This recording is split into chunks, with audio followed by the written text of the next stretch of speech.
Hi, welcome to our series on programming your position for success. And what we're going to do in this particular lesson is we're going to start to develop our shorthand language.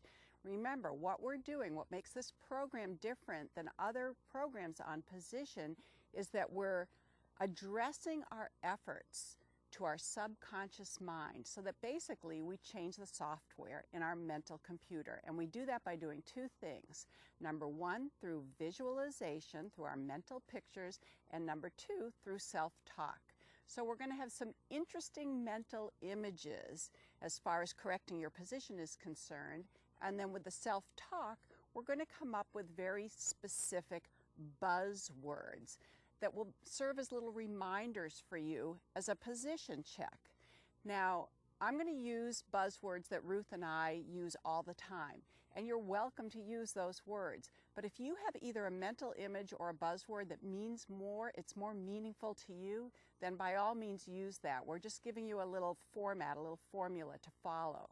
So I want to introduce you to my cohort here now. Ruth, can you come on up? And she has Sigmund Freud, Ziggy. This is Ruth Hogan Poulsen. The way you should always start when you work on your position. Rather than working on your extremities, you want to start from your core, you want to start from your center, and then we will work down from the center and up from the center. So the first thing that I want you to think about, I have a little visual aid for you here, hang on a second, is I want you to think about your seat being like a target. And the bullseye is the center of the target. And you want each of your seat bones equidistant from the bullseye so that you know that you're sitting in the center of the horse. So if you can imagine that Ruth was sitting on this target, her seat bones would be equidistant from the bullseye. So if I see her sitting off a little bit to the left or to the right, why don't you just face this way here?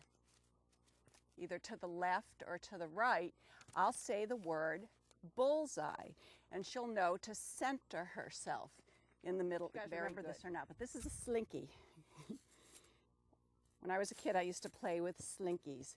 And if we put our slinky, imagine this as a channel on top of our bullseye, ideally we want to stack our bones inside this channel.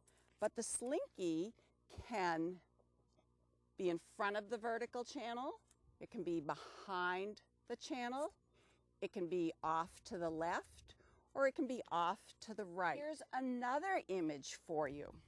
This is a carpenter's level, and you notice that there's a little bubble in the middle. And when the level is level, I'm talking about her hips now, then the other way. Yeah, there you go. Here she is like this, and the bubble is not in the center of the level. Now make your hips level, and the bubble comes into the center. So our buzzword for this is going to be level. Great. And now bullseye. Beautiful. And now put your hips the other way. Good.